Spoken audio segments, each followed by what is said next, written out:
আমার ভাই আমার বাবা প্রত্যেককে বলি, আমাকেও বলি, আপনাকেও বলি, বয়স্ক চাচা আপনাদেরকেও বলি, আপনাদেরকেও বলি, গুনাহ ছাড়েন, গুনাহ ছাড়েন, গুনাহ ছাড়েন, গুনাহ ছাড়েন, গুনাহ ছাড়েন।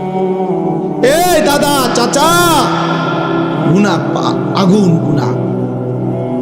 চা দোকানের আড্ডা বন্ধ করেন, নাটক সিনেমা দেখা বন্ধ করেন, টেলিভিশনের নর্তকী দেখা বন্ধ করেন, কথায় কথায় গালিগালাজ করা বন্ধ করেন, সুদের টাকা বন্ধ করেন, আব্বা কিস্তি লওয়া বন্ধ করেন। এই বুড়া মিয়া জাহান্নামে যাবেন, জাহান্নামে, জাহান্নামে। কিস্তি আপনারে জাহান্নামে নেবে, সুদ আপনারে জাহান্নামে নেবে, বিড়ি আপনারে জাহান্নামে নেবে, চা দোকানের টেলিভিশনের আড্ডা, নর্তকীর নাচ দেখা আপনারে নর্তকী নাচতে নাচতে জাহান্নামে ফেলবে, জাহান্নামে। ওয়া ইন্নাল ফুজুরা ইয়াহদি ইলান নার। আল্লাহর নবী বলেন প্রতিটা পাপ তোমাদেরকে জাহান্নামের দিকে নিয়ে যাবে, আগুনের দিকে। কিসের দিকে বলেন না? কোরআন শরীফে আছে, আল্লাহ তাআলা কোরআনুল কারীমের একটা সূরার মধ্যে 11 বার একটা কথা বলছেন, ওয়াইলুন ইয়াউমাইদিল লিল মুকাদ্দিবিন। আল্লাহ বলছেন প্রত্যেক মিথ্যাবাদী, নাফরমান, পাপী, মনে রেখো সেদিন আখিরাতে মিথ্যাবাদী, পাপী, নাফরমানদের জন্য রয়েছে জাহান্নাম। এই কথাটা এক সূরাতে আল্লাহ 11 বার বলার পর কথা শেষ করছে, শেষ কথাটা আল্লাহ তাআলা বলছে ফাবিআইয়ি হাদিসিন বাদাহু ইউমিনুন। আমার বান্দা বলো তো আমি আল্লাহ এরপরে আর কেমনে বললে, কি বললে তুমি বিশ্বাস করবে? আল্লাহ নিজে বলছে ফাবিআইয়ি হাদিস, এরপরে আমি কি বলতাম, এরপরে বান্দা আমি আর কিভাবে বলতাম? আমি আল্লাহ জাহান্নামের এত বিস্তারিত বর্ণনা কোরআনে দিলাম, জান্নাতের এত বিস্তারিত বর্ণনা কোরআনে দিলাম, আখিরাতের এত বর্ণনা কোরআনে দিলাম, কিয়ামতের এত কথা কোরআনে বললাম, পূর্ববর্তী বহু জাতি ব্যক্তির ঘটনা বলি আমি কোরআনে বর্ণনা করলাম যে আমার অনুগত হলে কি হয়, আমার অবাধ্য হলে কি হয়। ফেরাউনের কথাও আমি কোরআনে উল্লেখ করছি, ইউসুফ আলাইহিস সালামের কথাও আমি কোরআনে উল্লেখ করছি। আনুগত্যের পুরস্কার কি, আমার অবাধ্যতার পরিণতি কি, সেই নূহ আলাইহিস সালামের কওম থেকে আমি আল্লাহ যুগে যুগে কত জাতি, কত ব্যক্তিকে আমার নাফরমানির কারণে ধ্বংস করে দিছি, কত জাতি, কত ব্যক্তিকে আমার আনুগত্যের কারণে সম্মানিত করেছি। এগুলো আমি কোরআনে বলেছি। আমি জাহান্নামের বিস্তারিত বর্ণনা দিয়েছি, জান্নাতের কথা আমি আল্লাহ বলেছি, আমার রসুলকে আমি কেন পাঠাইছি সেটা আমি বলছি, আমার আদেশ কি আমি বলছি, আমার নিষেধ কি আমি বলেছি, আমি তোমাকে কেন বানাইছি তাও বলছি, আমি তোমার কাছে কি চাচ্ছি তাও বলছি, আমি তোমাকে আখিরাতে কি দেব তাও বলেছি, দুনিয়া তুমি কিভাবে চলবা তার বিধিবিধানও আমি বলে দিয়েছি। তো আল্লাহ যেন বলে বান্দা আর আমি কি বলবো, তবুও কেন জাহান্নামী হইলাম? এর জন্য কিয়ামতের দিন যেন আল্লাহ তাআলা জিজ্ঞেস করবে, বান্দা বলো বান্দা কেন জাহান্নামী হইলাম, কি জিনিস ছিল না তোমার? তুমি কি শুনো নাই আমি তোমার রব আল্লাহ? তুমি কি শুনো নাই তোমার নবী মুহাম্মদুর রাসূলুল্লাহ সাল্লাল্লাহু আলাইহি ওয়াসাল্লাম? তুমি কি শুনো নাই তোমার কিতাব কোরআন? তুমি কি শুনো নাই তোমার ধর্ম ইসলাম? তাহলে তুমি একবারও ভাবলা না কেন, একবারও চিন্তা করলা না কেন? প্রিয় ভাই, প্রিয় ছেলেরা, তোমরা ছোট না, 14 বছর 16 বছর বাবা ছোট না। 16 বছরের সাহাবী যুদ্ধের সেনাপতি ছিলেন, 17 বছরের মুসলমান, সেই আরব থেকে এসে এই ভারতীয় উপমহাদেশে সর্বপ্রথম হিন্দু রাজা সিন্ধুর দাহির পরাজিত করে সর্বপ্রথম ইসলামের পতাকা রাজপ্রাসাদে, যিনি হিন্দু রাজার প্রাসাদে সর্বপ্রথম কালেমার পতাকা উড়াইছেন, তিনি 17 বছর বয়সী যুবক ছিলেন। মুহাম্মদ ইবনে কাসেম রাহমাতুল্লাহ।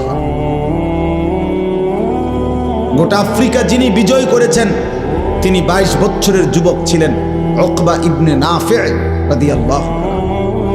তোমরা ছোট না, তোমরা ভাবতেছো তোমরা এখনো বাচ্চা না, বা বাচ্চা না, বাচ্চা হলে এত দুষ্টামি এত গুনাহ। তুমি যদি ছোটই হও, 16 বছর বয়সেও ছোটই হও, এত নারী দেখো কেন বাপ? ছোট মানুষ এত উলঙ্গ ছবি দেখে, ছোট মানুষ এত নর্তকী দেখে, ছোট মানুষ এত নাচ গান দেখে। তুমি তো অসভ্য।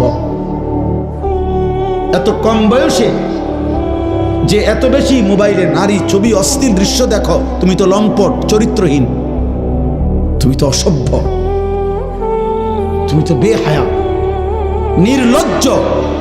তুমি যাকে দেখো মোবাইলে ছবি, সে তোমার মা না ফরমান?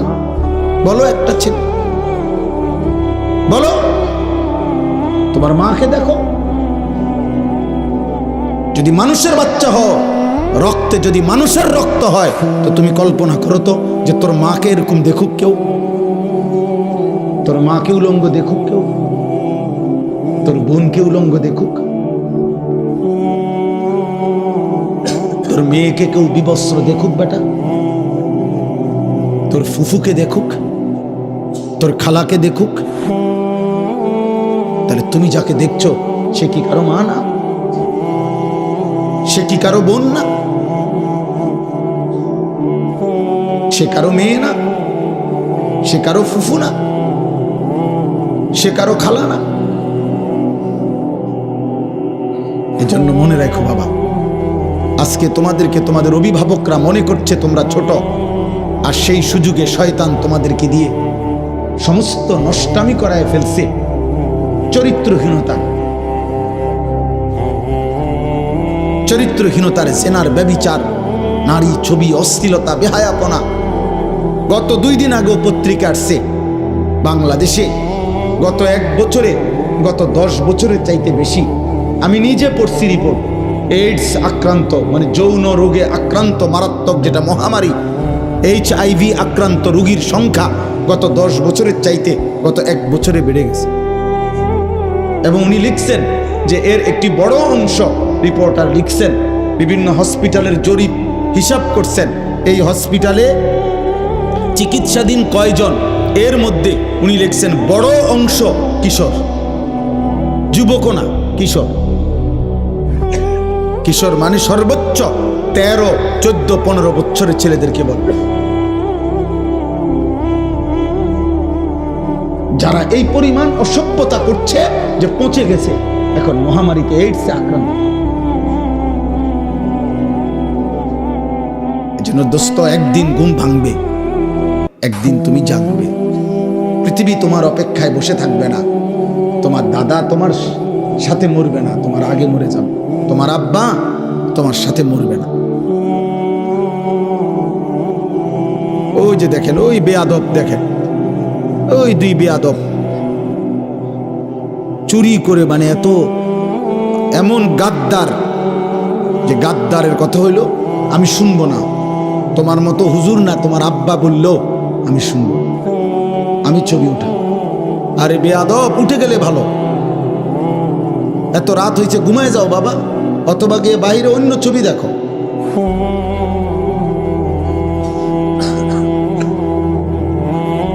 এই জন্য বললাম বাবা, এটা বুঝতে শেখো বাপ, আগামীর হায়াত অনিরাপদ হয়ে যাবে।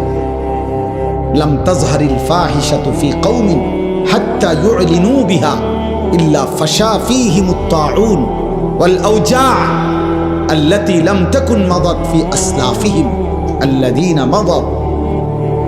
নবী সাল্লাল্লাহু আলাইহি ওয়াসাল্লাম বলেন, কোন সম্প্রদায়ের মধ্যে যদি জিনা, ব্যভিচার, নারী পুরুষ ছেলে মেয়ের অবাধ মেলামেশা বেড়ে যায়, খোদার কসম নবী বলছেন, এটা যদি একদম খোলামেলা হয়ে যায়, ব্যাপক হয়ে যায়, আল্লাহর নবী বলেন নিশ্চিত সেই সমাজে মহামারী আসবে, তাউন, এবং এমন রোগ ব্যাধি আসবে যা তোমাদের পূর্ববর্তীদের মধ্যে ছিল না।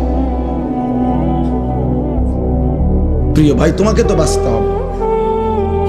আমি যে চিৎকার করি দোস্ত, আরে ছেলে তুমি তো বাঁচতে হবে আব্বা, তুমি যদি এমন হইতো যে বিপদে পড়বো আমার পাপের কারণে, আমার দাদায়, কারণ আমি তো মরে যাবো আগে, দাদা মরবো পরে, না রে আব্বা তুমি পড়বা বিপদ।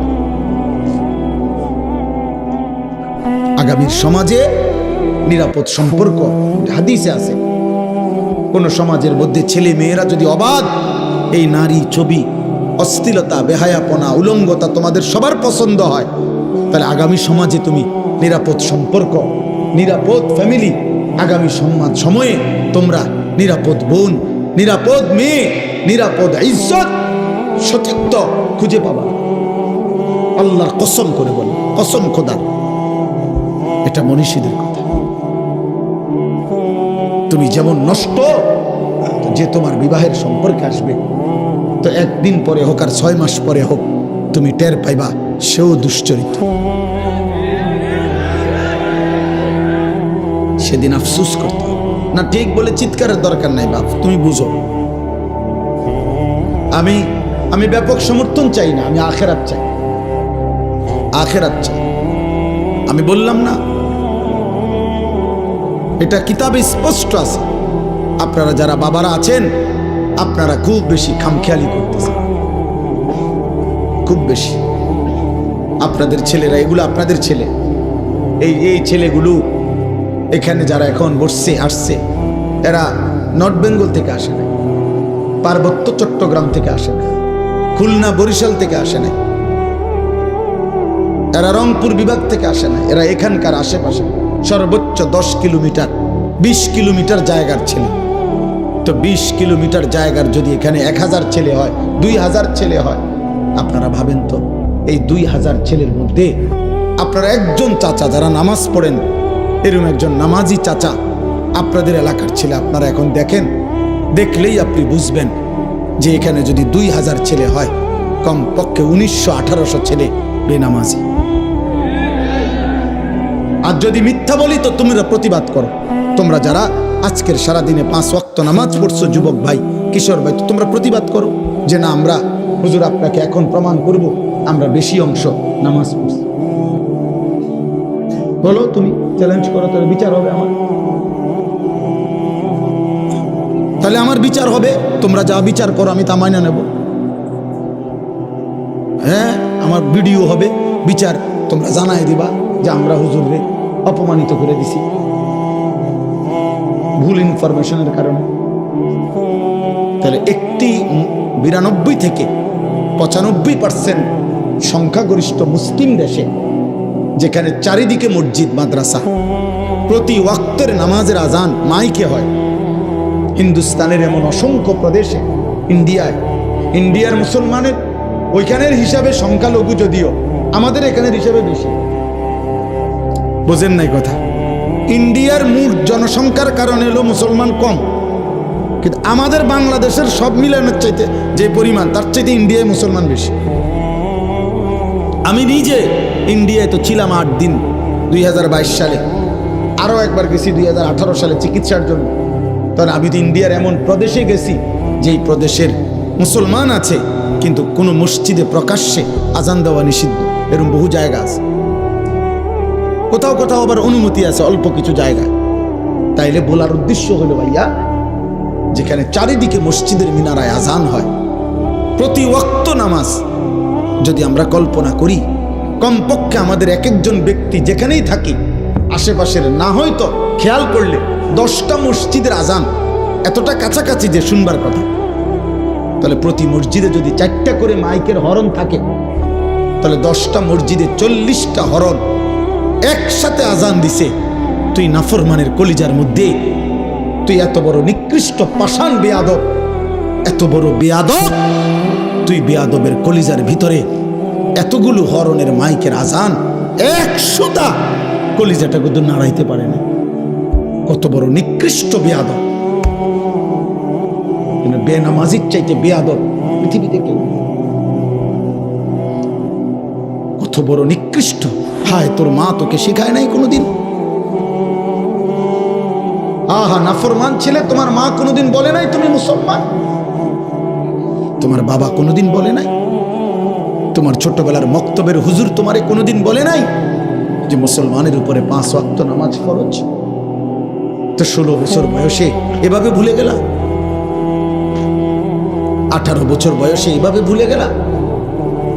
তো মাত্র এত কম বয়সে যদি আল্লাহকে এভাবে ভুলে যাও, 24 ঘন্টার মধ্যে একটা সেজদাও দিলা না যে নাফরমান ছিল, তো আল্লাহকে যদি এভাবে বিদায় দাও, আরে নাফরমান, আগামী 60 বছর তোর যদি হায়াত হয় আর এভাবে বেনামাজি জিন্দেগি চলে, তো আগামীতে তুই দাজ্জাল হবি, দাজ্জাল।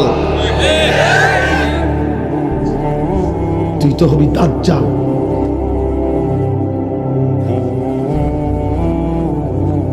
কত নারী দেখবি বেটা, কত উলঙ্গ ছবি দেখবি।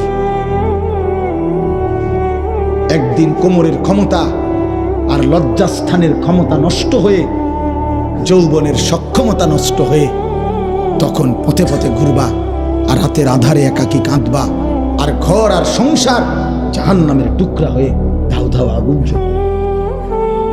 আমি বললাম, আমার নাম মনে রেখো।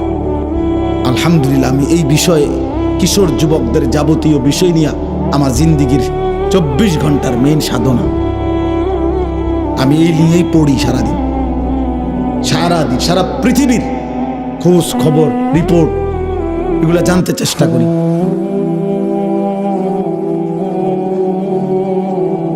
ওইখানে লিখছে, ওই কথাটা শেষ করছিলাম না, এই রিপোর্টে বলছে এরপরে, তাহলে বললাম যে বেশি অংশ কিশোর।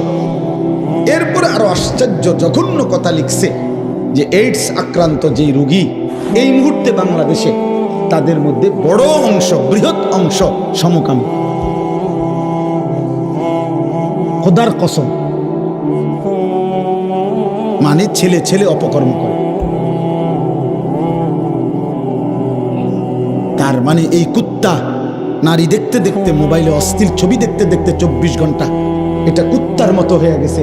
এই জন্য এই কুত্তার দেরি করা সহ্য নাই, যেখানে যা পাচ্ছে ডানে বামে সব শেষ করবে, কারণ এই তো কুত্তার মতো হয়ে গেছে নারী দেখতে দেখতে, অশ্লীল ছবি দেখতে দেখতে। তার তো শরীরের কোনো ভারসাম্য নাই, জীবনের কোনো ভারসাম্য নাই।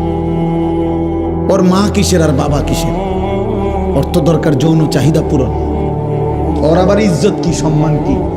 কত ওর বাবার ইজ্জত অনেক আগে কোরবান করে দিছে, কারণ ও প্রথম যেদিন চুল রাখছে মুশরিকের মতো, সেদিনে তো সে বলে দিছে, আব্বা আমার বাবা মূলত বেঈমান, তুমি না। প্রথম যেদিন 5 ওয়াক্ত নামাজ একদিন পুরা ছেড়ে দিছে, সেদিনই তাই নাফরমান তার মাকে বলে দিছে, মা আমি মুসলমানের সন্তান না, মা আমি তোমাকে ত্যাগ করলাম। না তো মুসলমানের বাচ্চা কেমনে বেনামাজি হয়? মুসলমানের রক্তে কেমনে এক বেলা নামাজ না পড়ে একটা সেজদাও দিবে না? এত বড় জানোয়ার মুসলমানের ঘরে নলে ঘুমায় কেমনে? বলো মিয়া, এটা মেনে নেই কেমনে? এই কলিজায় মানি কেমনে? যদি কোন দুনিয়ার মানুষ যদি বলে, বেটা আজকের 24টা ঘন্টা তোদের ভাত মাছ, তোদের ঘর সংসারের জন্য আমি সারাটা সময় শেষ করলাম, আর বিনিময়ে তুই আমার প্রতি একটা কৃতজ্ঞতা, একটা থ্যাংক ইউ দিলি না, তুই মানুষের বাচ্চা নি রে। দুনিয়ার মানুষ বলবে না এরকম? আমি যদি ওনার জন্য আজকের 24টা ঘন্টা আমি ওনার লেগে মনে করেন পরিশ্রম করলাম, বিনিময়ে ওনার মুখে আমি হাসি ফুটাই দিলাম, আর এই নাফরমান লোকটা যদি আমার উপকার থেকে উপকৃত হয়ে আরেক দিকে ফিরে জায়গা, আমার কলজাটার মধ্যে মানবো নি এটা, যে কিরে তুই মানুষের বাচ্চা নি, তুই লাগে আমি 24টা ঘন্টা এত কষ্ট করলাম, তুই কি তারে করলি? তুই তো আমার একটা হাসি মুখে বিদায়ও দিলি না, ভদ্রতাও দেখাইলি না। তো মহান আল্লাহ পাক 24 ঘন্টা পরে যেন বলে, এই নাফরমান বান্দা, আজকের এই 24টা ঘন্টায় এত বড় আসমান জমিন, চন্দ্র সূর্য, আলো বাতাস, রোদ বৃষ্টি, খাদ্য খাবার, চোখ নাক কান নিঃশ্বাস, হৃদয়ের স্পন্দন আমি দিয়ে তোকে আমি এত 24টা ঘন্টা লালন পালন করলাম, তোরে আমি আদর করলাম, আমি রব, আমি মালিক, তুই আমারে একটা সেজদা দিলি না? তুই মানুষের বাচ্চা। এই জন্য যদি মুসলমান মায়ের ঘরে জন্ম নাও, তো এখন আর রাতে গিয়ে ঘুমায়ও না, আজকের রাতে সেজদা দাও। যদি মায়ের পবিত্র রক্ত, পবিত্র দুধ পান করে থাকো,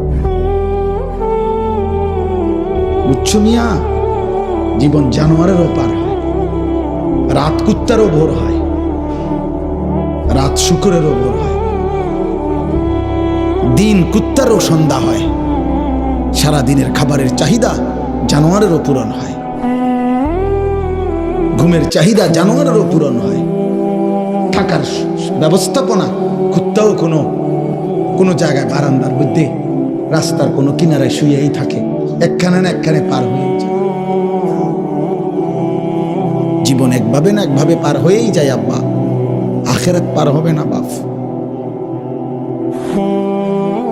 আখেরাত পার হবে না আব্বা। অস্থিরতার কারণে আমরা বললাম, কষ্ট পাইবা, হাসলে কিংবা কাঁদলে, সুখে কিংবা দুঃখে মৃত্যু হয়ে যাব, মরেই যাব আমরা, আজ কিংবা কাল। নাম ঘোষণা হবেই, মাইকে এলান হবেই, আজ সে মরল, আগামীকাল আমি মরলাম, এমন আর কি। আমরা কিতাবে পড়ছি, এক বুজুর্গ এক আল্লাহর ওলির একজন মুরিদের সাথে নিয়ে উনি দাঁড়ায়া ছিলেন রাস্তার পাশে। তো এই সময় একটা লাশের খাটিয়া নিয়া ওইখান দিয়া মানুষ যাচ্ছিল। তো ওনার মুরিদ ওনার পিসা হুজুরের সামনে বলতেছিল, ওই আল্লাহওয়ালার সামনে, যে ইন্না লিল্লাহি ওয়া ইন্না ইলাইহি রাজিউন। আহারে কার জানি লাশ, আহারে কার জানি জানাজা, সে বলছিল আর কি। তখন আমরা কিতাবে পড়ছি, ওই বুজুর্গ সাথে সাথে চোখের পানি ফেলে দিয়ে বলছে, হয় তোমার লাশ নয় আমার লাশ। মানে এটা ভাবো, আজ হয়তো তার লাশ, আগামী দিন আমার লাশ, তারপর দিন তোমার লাশ, সিরিয়াল আসবে, নাম ঘোষণা হবেই, আজ না হয় কাল। প্রতিদিন প্রিয় ভাই, প্রিয় ছেলে, প্রিয় বাবা, প্রতিদিন তোমার বয়সী যুবক মৃত্যুবরণ করে। প্রতিদিন রোড অ্যাক্সিডেন্টে কিশোর যুবক মারা যায়, প্রতিদিন মোটর সাইকেল অ্যাক্সিডেন্টে কিশোর যুবকের পাও ভেঙে যায়, প্রতিদিন কবরে নওজোয়ান দাফন হয়, মাটিতে দাফন হয়, দাফন। এই জন্য মৃত্যু নিশ্চিত। ওয়াজাআত সাকরাতুল মাউত বিল হক। আল্লাহ বলে, বান্দা মনে রেখো, সত্য সত্য মৃত্যুর যন্ত্রণা আসবে। ফালাউলা ইযা বালাগাতিল হুলকুম ওয়া আনতুম হিনাইযিন তানদুরুন ওয়া নাহনু আকরাবু ইলাইহি মিনকুম ওয়ালাকিন লা তুবসিরুন। আল্লাহ বলে, বান্দা মালাকুল মউত আজরাইল যখন রূহটা টান দিবে আর কণ্ঠনালীর কাছে যখন এসে আটকায় যাবে, তখন ছটফট করবে, আর তোমাদের আত্মীয় স্বজন চারিদিকে অবাক নয়নে তাকিয়ে থাকবে। আমি আল্লাহ তখন সেখানেই থাকব। যদি কারো ক্ষমতা থাকে তো তোমাদের ওই মুমূর্ষ মৃত্যু পথযাত্রী ব্যক্তিকে তোমরা নিয়ে নাও, আমি আল্লাহ তাকে এখন মৃত্যু দেব, তোমরা পারলে রেখে দাও। আল্লাহ চ্যালেঞ্জ করে, ফালাউলা ইন কুনতুম গায়রা মাদিনিন।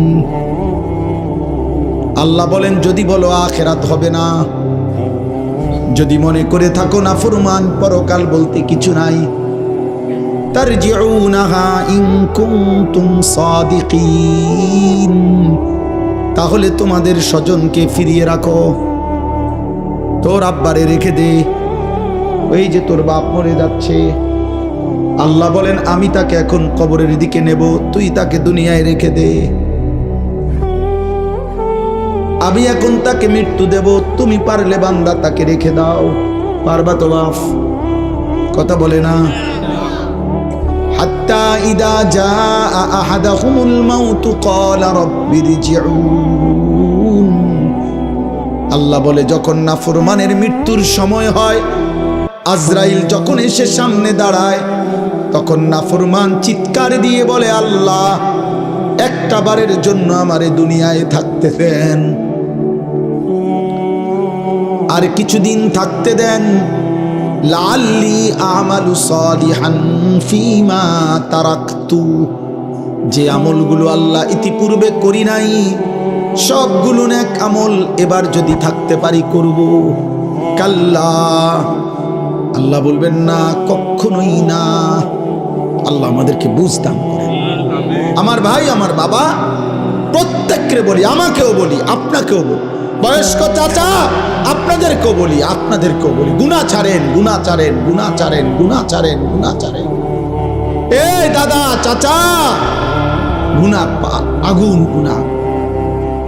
চা দোকানের আড্ডা বন্ধ করেন, নাটক সিনেমা দেখা বন্ধ করেন, টেলিভিশনের নর্তকী দেখা বন্ধ করেন, কথায় কথায় গালিগালাজ করা বন্ধ করেন, সুদের টাকা বন্ধ করেন, আব্বা কিস্তি লওয়া বন্ধ করেন।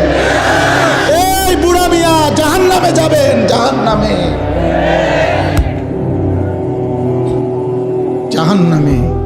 কিস্তি আপনারে জাহান্নামে নেবে, সুদ আপনারে জাহান্নামে নেবে, বিড়ি আপনারে জাহান্নামে নেবে, চা দোকানের টেলিভিশনের আড্ডা, নর্তকীর নাচ দেখা আপনারে নর্তকী নাচতে নাচতে জাহান্নামে ফেলবে, জাহান্নামে।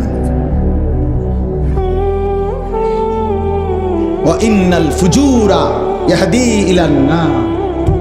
আল্লাহর নবী বলেন, প্রতিটা পাপ তোমাদেরকে জাহান্নামের দিকে নিয়ে যাবে, আগুনের দিকে। কিসের দিকে বলেন না? চলেন এবার তরজমা শুনেন, তাইলে কথা শেষ। আলহামদুলিল্লাহ। আল্লাহ তাআলা বলেন, وقالوا أإذا ضللنا في الأرض أإنا لفي خلق جديد। এই আর 10টা মিনিট, এর ভিতরেই মুনাজাত করে দেব ইনশাআল্লাহ। আল্লাহ তাআলা বলেন, মক্কার কাফেররা, কুরাইশরা নবীজি যখন কালেমার দাওয়াত দিচ্ছিলেন, তখন প্রতি মুহূর্তে নবীজি আখিরাতের কথা বলতেন। এটা বলতেন, আমাদের প্রত্যেকের মৃত্যুর পরে আল্লাহ আমাদেরকে কবর থেকে একদিন নির্দিষ্ট সময়ে হাসরের ময়দানে উঠাবেন। এটা আল্লাহ বলতেন, নবীজি শুনাইতেন। তো মক্কার কাফেররা, কুরাইশরা, তো মক্কার কাফের কুরাইশরা বলতো, মুহাম্মদ যত কিছুই বলো, আমরা যখন মাটির সাথে মিশে যাব, কবরের অন্ধকারে হারিয়ে যাব, আমরা একদিন তো আমাদেরকে পুনরায় নতুন করে সৃষ্টি করে হাসরের ময়দানে উঠাবে। এটা কিভাবে সম্ভব? কিভাবে সম্ভব? অর্থাৎ একটা জিনিস চিন্তা করে দেখেন, একজন ব্যক্তি কবরে, মনে করেন এখানে 500 বছর আগে কবর ছিল, তো 500 বছর পরে মাটি পাবে কই, লাশ পাবে কই, হাড্ডি পাবে কই, চামড়া পাবে কই? হতে পারে ওই জায়গায় এখন খাল হয়ে গেছে, নদী হয়ে গেছে, হতে পারে না এমন? তো আল্লাহর কাছে আল্লাহ বলতেছে, এই কাফের বেঈমানরা এই যুক্তি দেখাইতো, এই কথা বলতো আর কি, যে মুহাম্মদ কিভাবে সম্ভব, পাইবে কোথায় আমাদের হাড্ডি গোস্ত? আল্লাহ বলেন, হায় বন্ধু, আমি আল্লাহর ক্ষমতার ব্যাপারে এরা সন্দেহ পোষণ করছে, অথচ আমি জীবন দিলাম, আমি মৃত্যু দিলাম, তাহলে যিনি জন্ম দিলাম, সৃষ্টি করলাম, যেই আমি আল্লাহ আবার মৃত্যু দিলাম, তো সেই আমি আল্লাহ পুনরায় সৃষ্টি করতে পারবো না কেন? এটা তো একটা সহজ কথা। সৃষ্টি করলেন কে? আল্লাহ। মৃত্যু দিলেন কে? আল্লাহ। এই দুইটা যিনি পারলেন, তো 3 নম্বর আখিরাত উনি পারবেন না কেন? আল্লাহ তাআলা বলেন, বাল হুম বিলিকাই রাব্বিহিম কাফিরুন। হে বন্ধু, মনে রাখবেন, সমস্ত কাফের মুশরিকদের বক্তব্যের মূল কাহিনী হলো, মূল ঘটনা হলো, তারা আখিরাত বোঝে না, এটা না, আখিরাত বুঝে, বরং ওরা এটা বুঝে যে আখিরাত মেনে নিলে গুনাহ ছেড়ে দিতে হবে, আখিরাত মেনে নিলে আল্লাহর ইবাদত করতে হবে, আখিরাত মেনে নিলে আল্লাহর মুখোমুখি হইতে হবে, আখিরাত মেনে নিলে ফুলসিরাত পার হইতে হবে, আখিরাত মেনে নিলে আমলনামা হাতে নিতে হবে, আখিরাত মেনে নিলে নিজেদের জিন্দেগির অসভ্যতা ছেড়ে দিতে হবে।